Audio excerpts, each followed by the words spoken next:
We've got new people Call here. roll,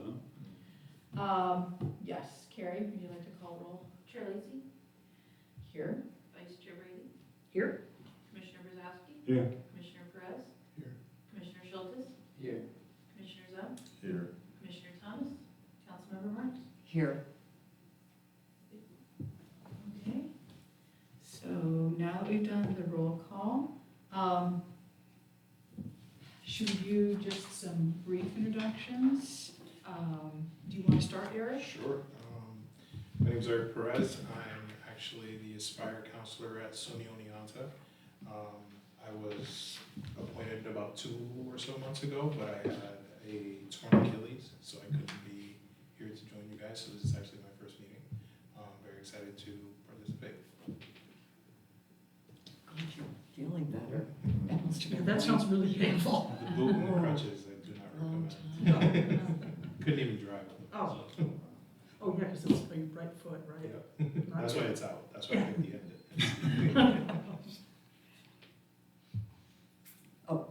Carolyn Marks, Ward 7 council member, recently retired from the Oneonta City School District. Congratulations.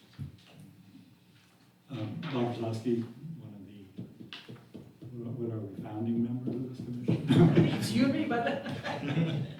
And trustee of the Historical Society, and past executive director, and past director of international education at SUNY Oneonta. Hi, everybody. Sherilyn Lacy, the chair for the past few months and a member on the commission for probably a year and a half, something like that. I'm the assistant provost at Hartwick College. I started there in 1998 as an assistant professor of history, and have lived in Oneonta for almost 30 years and love the downtown, love the historic buildings, and that's why I'm here. I'm Jay Schultes, and yeah, I'm like right up the street on Elm Street. I do like real estate development and things like that. So I have a little bit of focus downtown. So I've always been pretty passionate also about urban planning and Oneonta's downtown. So Center City in general. So excited to be able to contribute a little bit here. I'm Dara Brady, along with Bob, one of the original founding members. I was a practicing architect for 38 years in Baltimore. And I worked for a firm that did a lot of historic preservation and renovation of existing buildings, and then always having to add new things on to bring them up to code and that kind of stuff. So historic preservation has always been a love of mine. And when we moved to Oneonta in 2020, I already knew it really well because we actually have been coming up to Walton in Delaware County since 1981. So we've been in the area for a really long time. Oneonta was a big city. So when they decided to do the historic, it was like, yeah, I'll be happy to be on that because I feel very strongly about protecting historic fabric of nice old towns like this. It's what keeps their value. Zoe, nice to meet you all. First time here, nice to meet you. I currently serve as the Career Services Director at the Job Corps. I just moved to Oneonta in February from Oklahoma, so I'm new here, but I've always had a passion for history. And then obviously Job Corps, the center, is the former TB hospital. There's a lot of history in there. Just doing my first tour when I first got there was amazing. And then participating in that tour, the Historical Society, that was awesome. This is my first meeting, so thank you all for appointing me. I appreciate it. Thank you for being here. We appreciate you as well. Okay, so I guess we can continue. My name is Robert Stisi. I'm working with Delaware Engineering, and we were hired by the city to help out John Hester in the code office because they were down a couple of people more down in Manhattan, they'll be down a couple more. So I'm doing, when you see me here, I'm doing all the paperwork, checking codes, and making sure they comply. But I have no idea about this historical code because when I worked here, this didn't exist. So this is all new to me.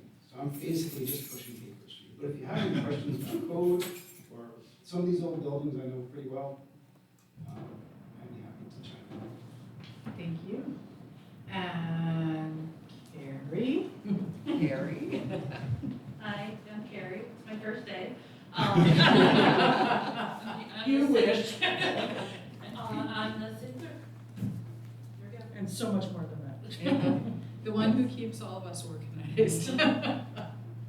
Okay, so now, if we would like to proceed with the order of the agenda, the next is review of the minutes from June 8. There are no minutes from July because we did not have a meeting. So, for those who were here at the June meeting, are there any revisions, additions, deletions? Is there a motion to approve, or can we just approve by assent? You can, we follow by acclamation. Shall we approve by acclamation? Aye. Okay. I hear no concerns about the minutes. That brings us to petitioners and correspondence. I don't see any listed on here. Has anyone in the room got any petitioners or correspondence? Okay. Old business. We do not have our person here. I'm looking up his name very quickly. He was with us. Jacob Kraus or something? Joshua Joshua. Kraus. So Joshua Kraus did show up in July when we did not have quorum, and he answered questions, spoke to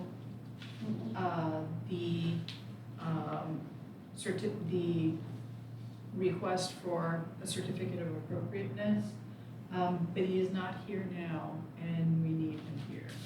So shall we proceed to the new business and see if perhaps he shows up later? And I guess I would just say though that there is not enough information on the drawing submitted to approve it. It's just it's a plan with just some framing for a ramp. There's nothing about handrails and what they look like and what the house looks like, or, you know. So I can't tell if it's appropriate or not. He did provide us with some photos, I think. Okay. So they're not in here, but he did provide us with some photos. But detailing on the handrailing? When he answered questions, he said it was going to replicate what was already on the front porch of the building, and he would try to match the paint scheme so that what was on the new ramp would I think look that has to like be submitted in paper. I mean, there's nothing to hold him to it. it. Okay. Yeah, and we've looked at the CLG things, and a representative and/or an architect, et cetera, has to be at the meeting in order for us to vote on it. And I'm just throwing this out that We did ask him for a little bit more detail too. I was just saying, if somebody was like, from Delta, what was your name again? Robert, wanting to say, you know, per your application, you need some additional information, so that if we could get that before the next meeting, if they're eager to get this thing done. Okay. Yeah, I did ask him for elevations, Good. you know. Yeah, I mean, you just, He had photos, of like existing conditions, but he didn't have like elevations for proposals. yeah, it just, I think, if, you can't approve something if you don't know what it's like. Okay. All right. Then for now, we're tabling this. He needs to be here. So Carrie, will you be able to remind him? Yep, and then you'll make that table and request for information by motion. Like, can we send him notes without, is that what you're asking for there?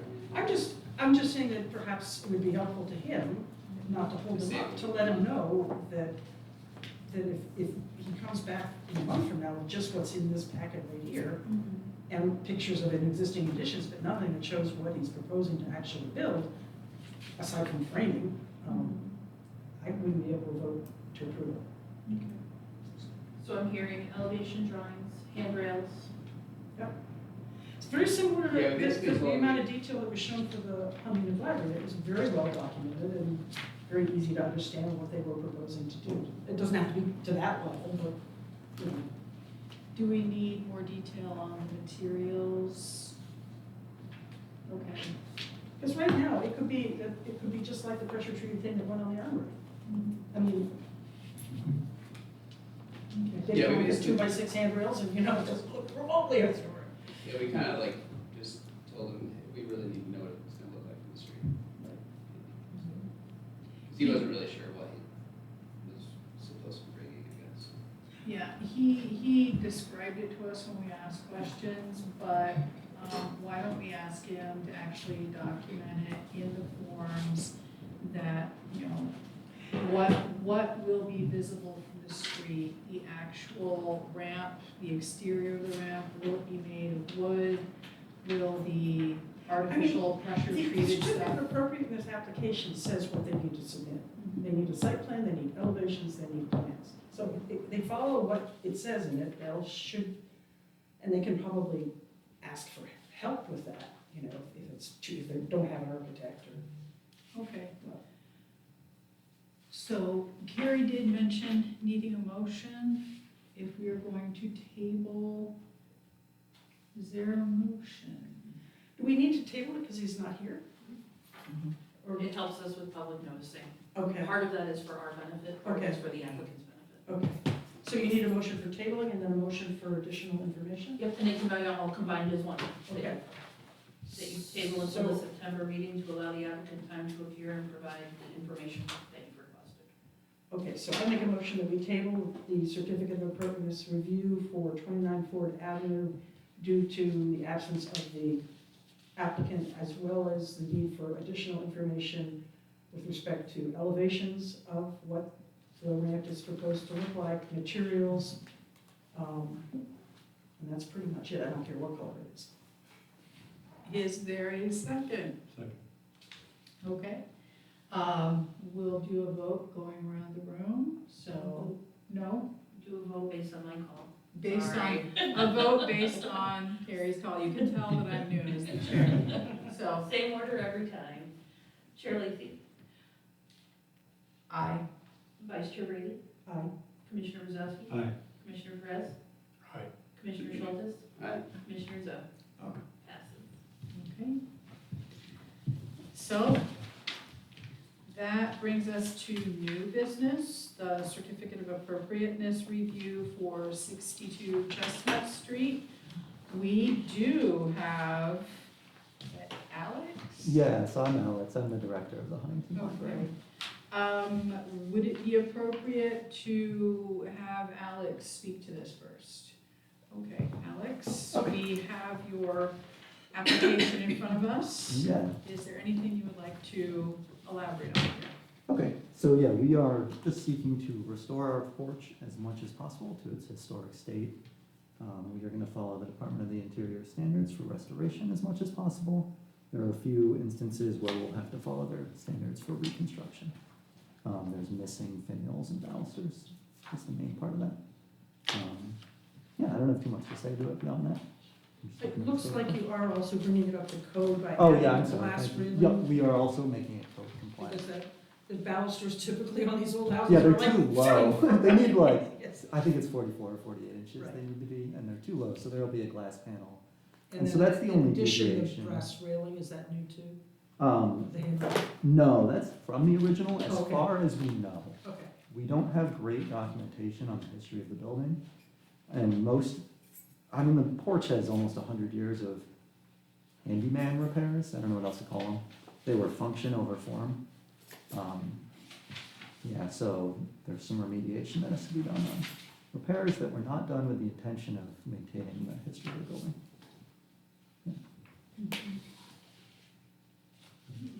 Well, I would just like to congratulate you on hiring a good reputable firm that can actually do drawings. I should add that, Show us yeah. what we need to see. We also, And we they were- seem to understand the nature of historic preservation. Oh, thank you for pointing that. Yeah, we retained an architecture firm that specializes in historic buildings. They're based in Albany. They have a building, or they have their personal building they're working on in Cooperstown, and they will also oversee the construction along with us. Is the year that the building was donated to the city, the year that you're replicating, or is it some other year? So again, Bob, I apologize, we don't have great documentation. What we have is all kind of stylized. I'm sorry, do you mind if I approach? It's like cord. So that is similar to the style that we're doing.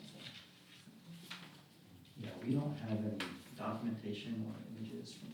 But you have enough existing detail to use as the, Yeah, and that's where the rest of the Recipe for going inspiration is forward. coming from. Yeah. So the architects looked at what's there and what they think is, repairs that were done after the fact. or not. Or, yeah, so our current porch is just a disaster. My predecessor tried to hire a contractor for cheaper than the public works thresholds are. And those stairs, the risers are all different levels. Well, that's a great tripping hazard, yeah. Oh, yeah, they're horrible. The railing's not straight, it actually curves. Cost that? What? That cost. Yeah, no, it's, so hilariously bad, every contractor we get to look at it just relentlessly knocks it. It's the library, yeah, it's a beautiful library. Yeah, although you will notice in that picture, the porch isn't enclosed on the right side. Right. We're not changing that. Maybe someday we'll change that, but it's a whole other project. Can I tell Amin about the history? This building was, this property that the building's on, the Huntington Park is on, was donated by the Huntington family to the city. And for not too many years after it was donated was Henry Huntington himself, the nephew of Collis Huntington, Henry Huntington's Oneonta native, who became kind of next in command to Collis Huntington and being one of the big four of the California railroad system. And he and the uncle and nephew working together kind of made it into a. And when was that thing. done, the donation to the city? 1919, I believe. And So the place wasn't that old when they donated it. it was built in the. 1890 or something? I think it was the 1860s or 1870s. Yeah, it was built in sections, I believe. Oh. Yeah. And Collis Huntington had a big role in the Transcontinental Railroad. Yes. Yeah, they owned a ton of stuff in town too. If you read through like the old time diaries that we have, that Huntington's owned like a lumber mill and stuff. Bob knows more about it than I do, I'm sure. They just, So who put vinyl siding on? I don't know. Kills The it. city. This, so there was no intention paid to maintaining its history until my predecessor, I believe. So prior to that, it was all function over form. Yeah, the architects were giving me crap for that too, and how much they hate the vinyl siding. Although they did say the vinyl siding probably preserved what was underneath. I don't know, we're working towards it.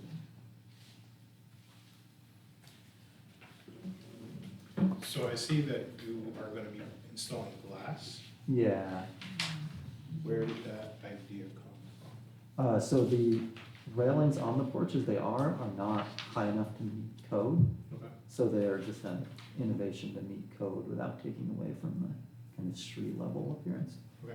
I didn't see what type of glass or anything that was.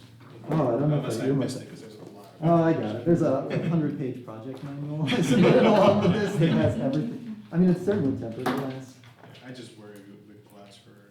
Oh, it's gonna have to be, per code, it's gonna have to meet all requirements of a balcony, like 300 pounds lateral.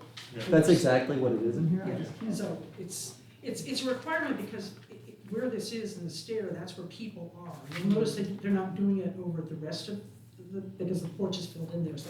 You're literally reading my mind, because my kids, like, I'm thinking about my kids, like, running up and down those stairs, and then glass, I just wanna make sure it's the right. It'll be the right glass. Yeah, I apologize. I have like the wood materials and everything earmarked in here. I didn't mark the glass, but I did submit the project manual too as part of the application. Okay. And every material is outlined in the project manual as well And as it the. does require to be safety glass. Yeah. Okay, Yeah. great. That's all I needed to know. No, it's a great question. When they told me glass, I was like, glass, that's gonna break It's in gonna like look a great. day. Other questions? Cheryl, could I just, Alex, is there at any point would that front entrance ever be used? Yes. Okay. Yes. I'm not quite sure when. Honestly, I'd kind of like to use it the moment it's finished. I would really like to open that up. There's a few library security concerns with having an entrance that isn't immediately visible to staff when people walk in. So at some point in the near future, we would like to renovate the first floor. And one of the things we would do is take the staff desk, the circulation desk, and place it roughly where the bathrooms are now. And then they would be able to see both entrances, and also people wouldn't see the bathrooms when they walk in the building. You could also have a buzzer or something go off in the middle of this. Yeah, we used to do that for the elevator. I don't know, I haven't quite decided how we're gonna do it, but the intention is definitely to make that be an entrance again. Cause it's just gorgeous, and you see the grand staircase when you walk in, yeah.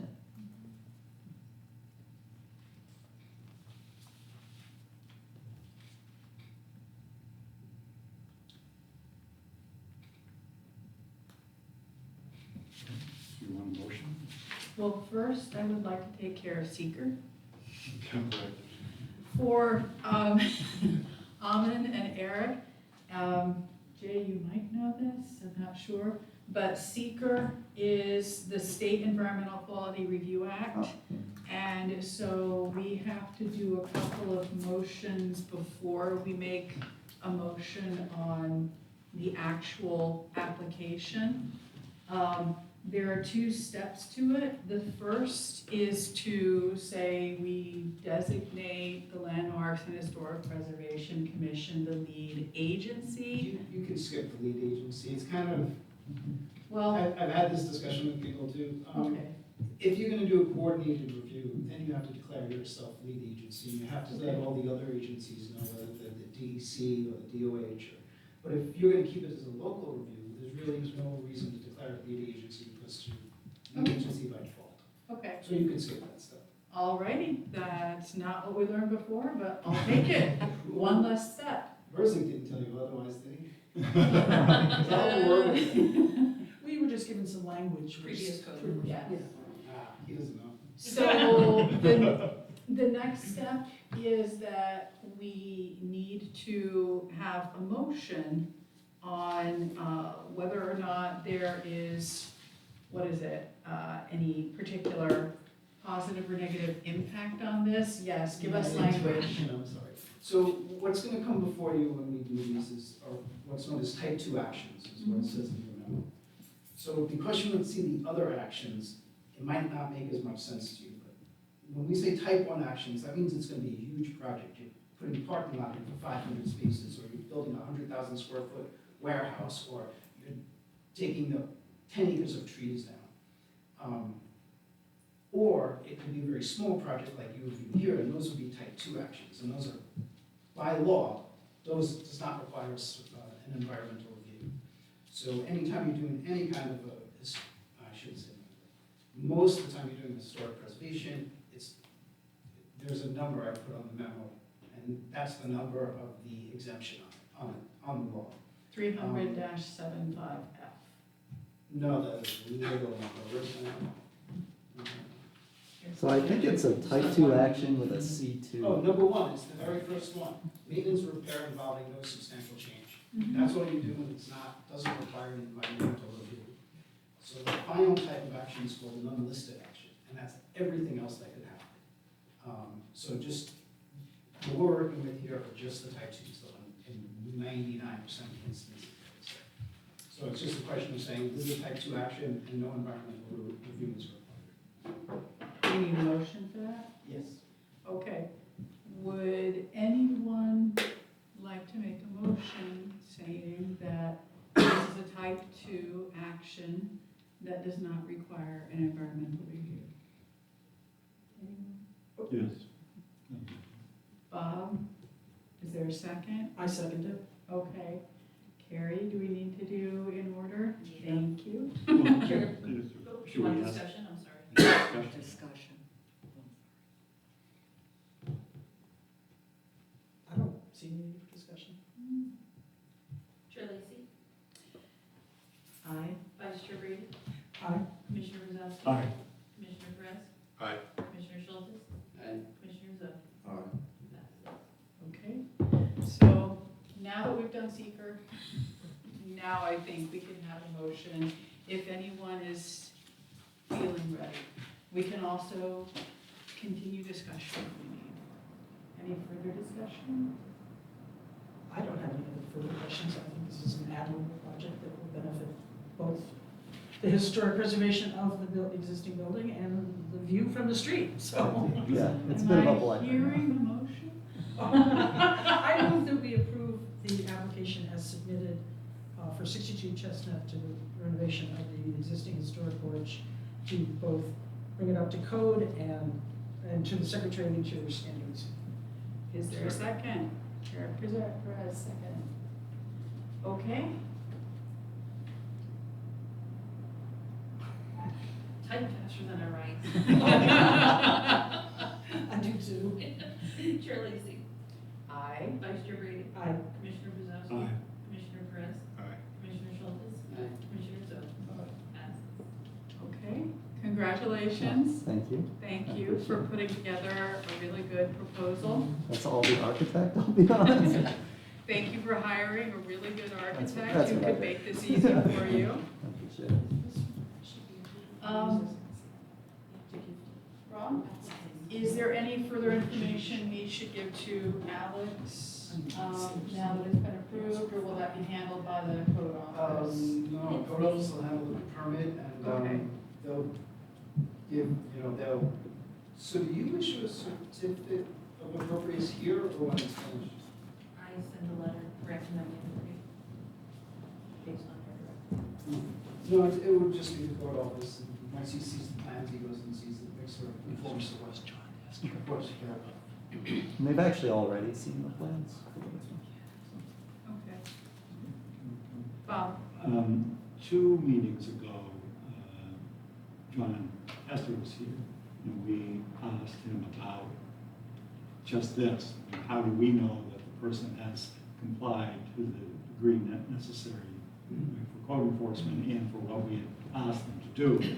And really, I don't think we've gotten the answer. But do you have an answer for that? I don't really know the code on this as well as I know the others. My assumption would be if you submit for a permit and get a set of plans, you go there with the plans and you make sure it was built as it was built. Now, if it doesn't meet Who's you there? the code officer, Okay. if it doesn't match, I suppose it would be, the code office would report to you, I guess, and say, this didn't match. And I'm not exactly sure what the ramifications would be. Yeah, yeah. I think that's what we wanted to hear, right? Yeah. That we were, I wonder if we shouldn't, maybe under new business or something, discuss this a little bit further to find out if we need to be put in place a little bit more rigorous review that is required of all projects in our historic districts, so that we know for sure they're getting reviewed for the historic aspects of the project, not just the code stuff or the fire safety or life safety, or, More rigorous on our part or No, someone on else? the code enforcement, just to, there should be something that comes back that says, yes, they're meeting the. So you would like some kind of a written report or like a standard form where we could have them check boxes really quickly? Yeah, I don't wanna make more work for people, but on the other hand, it's super easy for stuff to just fall through the cracks on this.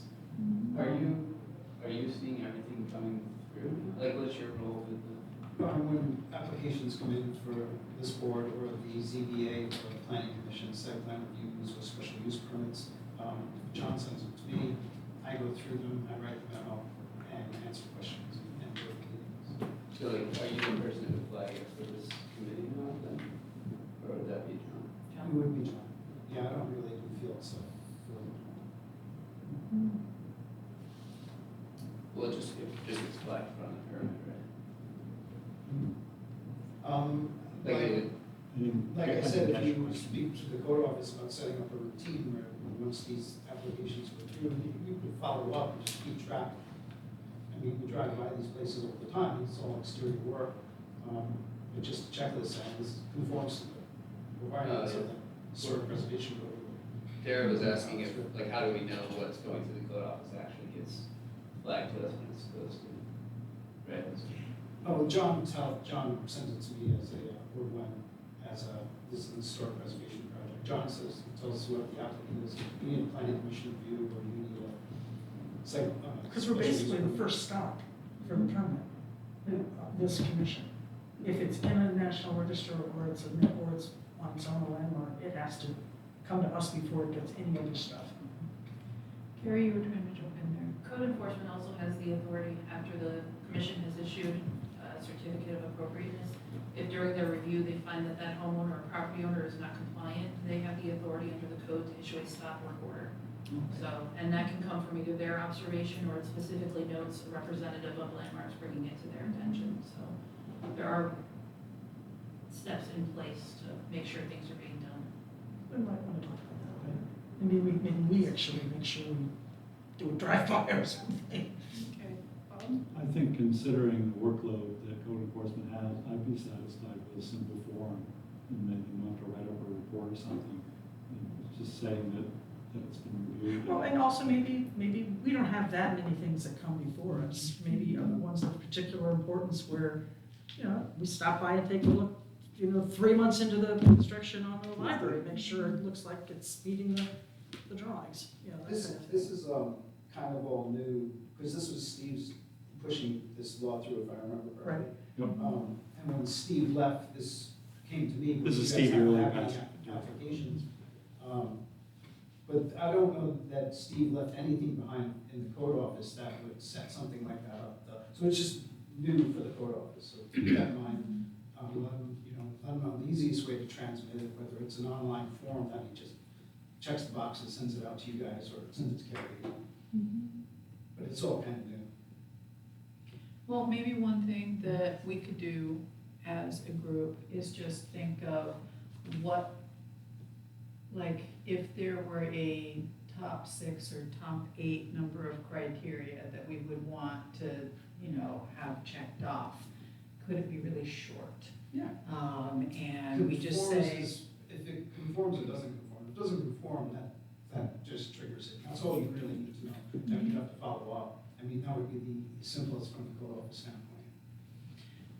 could we set something up then if they don't conform, that it just gets communicated to Carrie, who communicates it to us? Well, if it doesn't conform, theoretically, they're gonna do a stop work order, right? Right. And then that will probably come back to us because. They'll have the authority to, until the work is rectified. Would that do it? I think that will do it, yeah. Okay, does that sound simple enough? Yeah, I Okay. mean, that stop work order is a part of the job anyway, so. Yeah. it's not- So maybe we should just get notified of a stop work order if they haven't conformed to what they said they would do.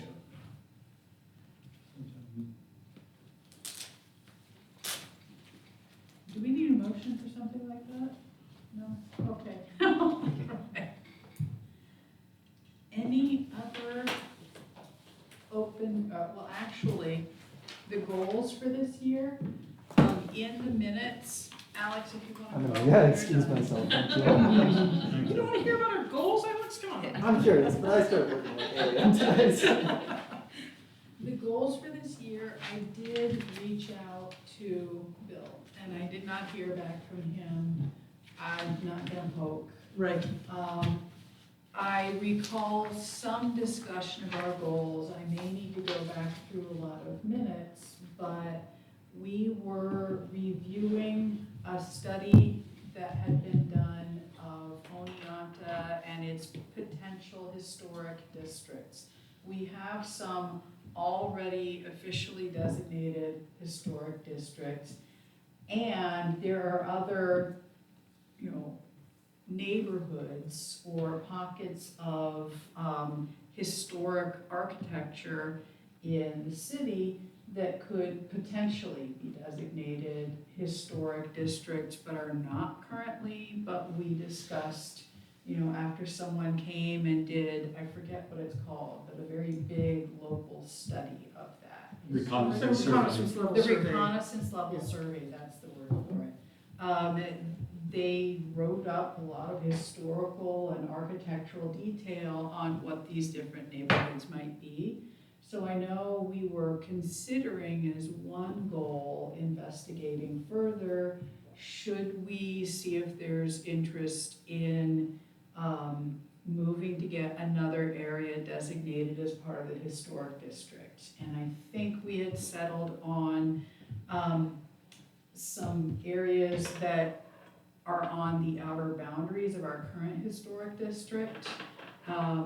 Like say there is a cemetery right behind the Presbyterian church, right And the next to this Octagon parking House, lot. Yeah, it's that whole little neighborhood. Yeah. She identified two of these neighborhoods and we basically felt that they would be some of the easier areas to tackle because they're not huge, so the amount of documentation would not be huge.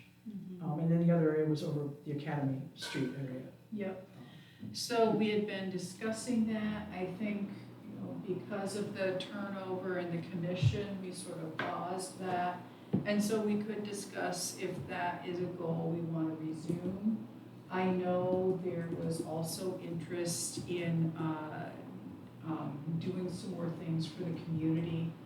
Yeah, I mentioned the barn rehabilitation tax credit. Yep.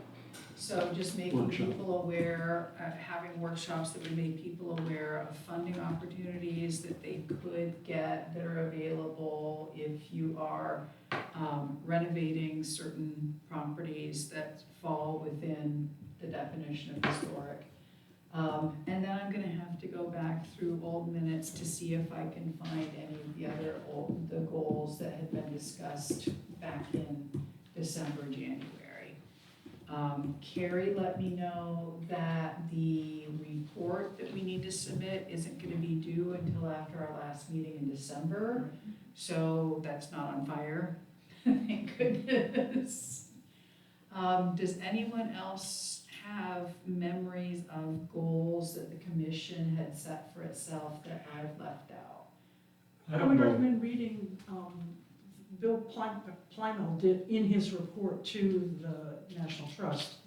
I think he set some goals in that, and some of them also include education for our community members, because we were all required to maintain some level of continuing education, which can be done by doing the CLG training at the National Trust and that kind of stuff. And what else was there, Bob?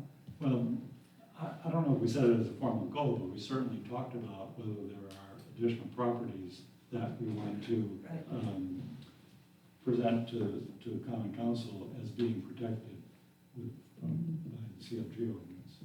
And these are ones that are not already on the Right.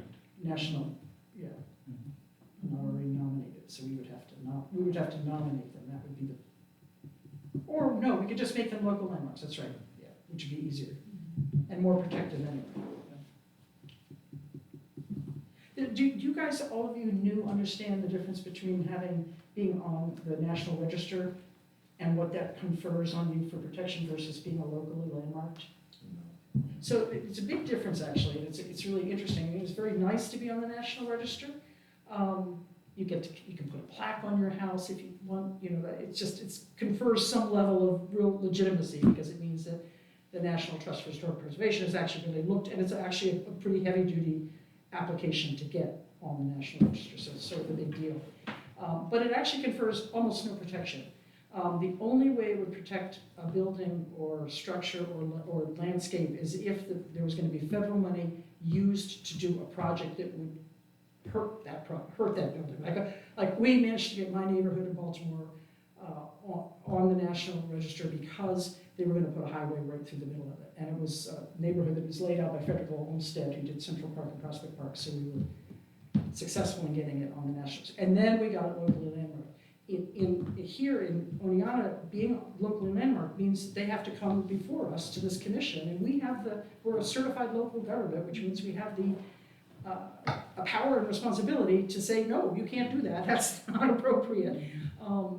And so it actually confers a great deal of protection for the exterior facade of the house that is seen from the rights of way. And that can get to be a little sticky because some houses are on corners and you can see, you know, the front and the side and maybe even the back, you know. So it gets a little dicey, but that's the level. It does actually confer real protection. So they can't just whip out these wonderful old historic windows and put in new vinyl windows that look like crap. Have you received your packets from city clerk? Is that, they're like welcome packets that includes a reconnaissance survey, et cetera? I don't know if that was in it yet. That right? wasn't in the packet. Yeah. No, it is online. If you want a printed copy, let our office know, we will gladly print one out. But it's on, if you go to oneonta.ny.us, and then you're going to click on boards and commissions, and then landmarks, it'll be on the left-hand side of the page. I think you believe should it's called definitely get a Historic printed Resources. copy, because it's about 120 pages or so, and it's really helpful that if you can write, I mean, I write on it when I read through it, because they're, you know, put Post-it notes and stuff, because there's so much information in there. It was a very, we're very lucky to have it. If we didn't have that, we would be in much worse shape. And it was done by Jessie Ravitch and her team, who were the ones who did the application for the Oneonta Downtown Historic District 20-plus years ago. Right.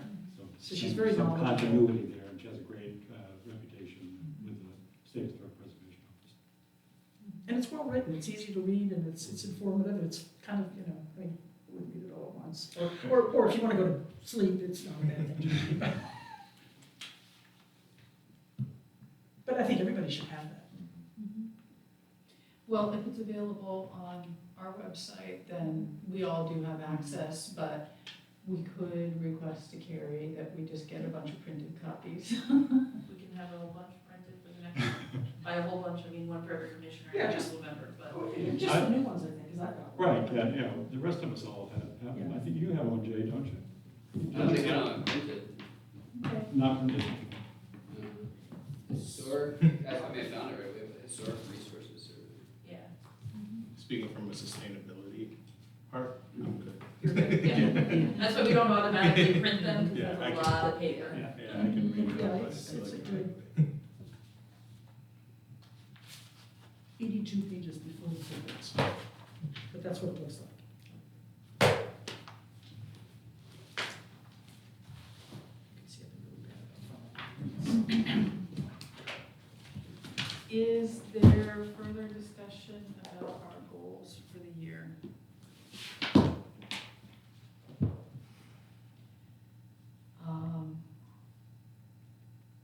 Do we want to say, focus on one maybe at our next meeting?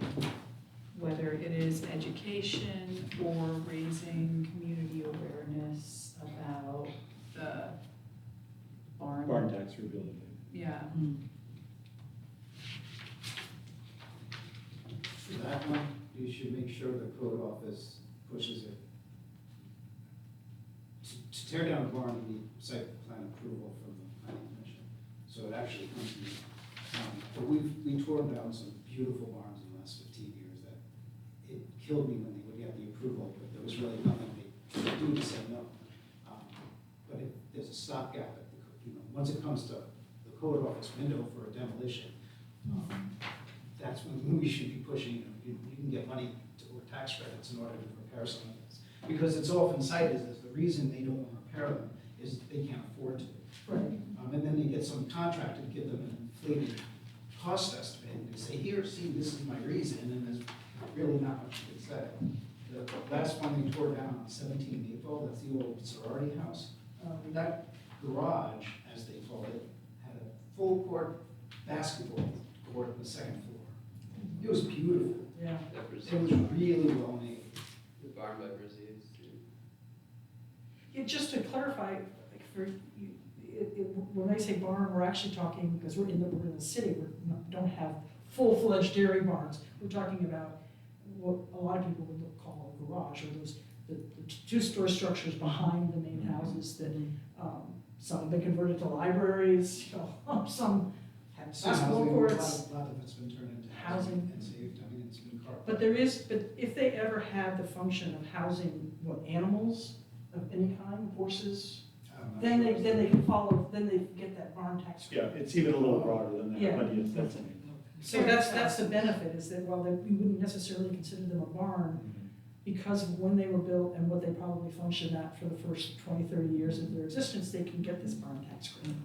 So people need to know Is about this, Robert, is it 17 Maple, is in the historic district, in the Walnut Street Historic District, right? I'm not sure about that. I would think so. It Yeah. seemed like it wrapped around there, So why didn't that was just taken down last fall, I think. No, that was. That's what the owner No, told that's us. a long time. So at least 10 years ago. Okay, so maybe I've got to check, 'cause I talked with the woman who owns the place yesterday, who, she stopped working with plants in front of her house all the time. Somebody That's bought not 17 Maple? Well, I thought it was 17 Maple, but I might be wrong. It's big, it's a big house. Yeah, It's a brick. brick house. Brick. Nice. I want to buy that. Yeah, it just came through as a demolition, get site plan review. Why do you want to tear it down? Can't afford to fix it. But isn't our purview only the facade of the house? Anything? No, it's considered, it No. would also be the historic structures on the site. And If they're the- visible from the street? Yeah. basically. And demolition would definitely remove the facade. That's just be detrimental to this. So, And along with that, we have also the responsibility to, as we're driving around in our national landmark neighborhood, I mean, our local landmark, if you see a house that is what could be considered demolition by neglect, which is where they are not maintaining it, the gutters are full of plants and, it's just obvious the roofs are in bad shape, then that's considered and that's, we can actually, the city has the ability to call them on that and try to force them with fines to fix things. But Because only that's- if it's on, the register. Yeah, no, and then in our local and landmark districts, Right. yeah, not the registry, just local and landmark. Well, right now they're doing the same thing. so Bob, were you saying you would be able to do a workshop on this? No, Ellen Pope, Ellen let's Pope? see who do that. Ellen Pope said she would do Okay, Ellen Pope. it. From Ellen, This is on the barn tax credit? Yeah. So, you want me to talk to her about whether she could do it in 2 months from now or something like that? would that be the right timing? Yes, we want to do it to fit it within our goals for this year. Is there a particular season when a lot of people are pulling down structures like that? Okay. It reminds me that I pulled down that old barn at the high school. Yeah. Oh, yeah. Would that have, It's not in our, oh, it's not the district. So, I always wanted to go in there, before they tore, when I realized, before they were tearing it down. That's what it was. Well then, Bob, yes, if you'd be willing to contact Ellen and see if she could do it within 2 months, so like sometime early to mid-October. and then we need to figure out how to advertise it. And what day of the week or time would be best? And would it be done, would she be by Zoom, or would we do it by I Zoom? think we'd want to do it in person. She's in Cooperstown. Oh, she's in Cooperstown, okay. So then we just need a place to hold the meeting. What do you charge for renting out your ballroom space? For nonprofits, anything. City commission, or nonprofit? Yeah. So, I mean, that could be a great place to hold it. Yeah, and it would And, actually give a little bit more public awareness to that space. and we could publicize it both on our website, that's free, but then maybe a small quarter-page ad in the Daily Star.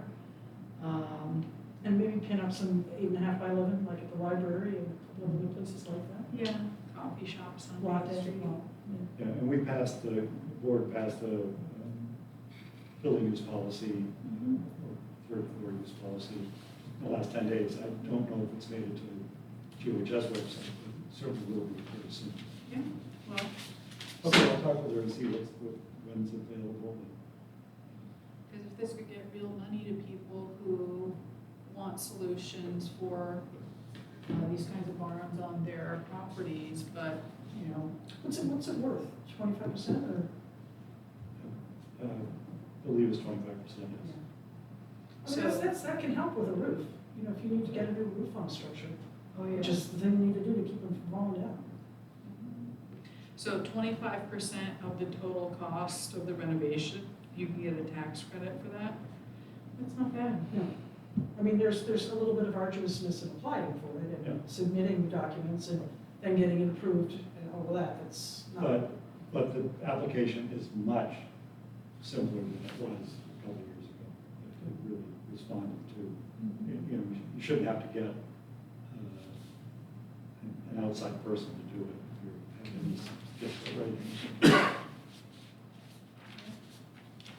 I mean, if the ballroom is not available, the other thing we can do is see if the high school can let us use a space. Doesn't have to be their big auditorium, but maybe, you know, Can always use this space too, if there's no public meeting. yeah.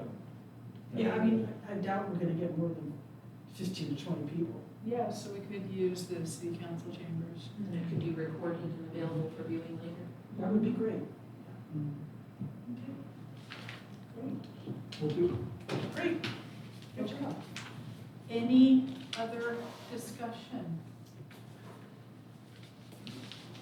Hearing none, is there a motion to adjourn? You can just adjourn. We can just adjourn. Well, sure. Yay!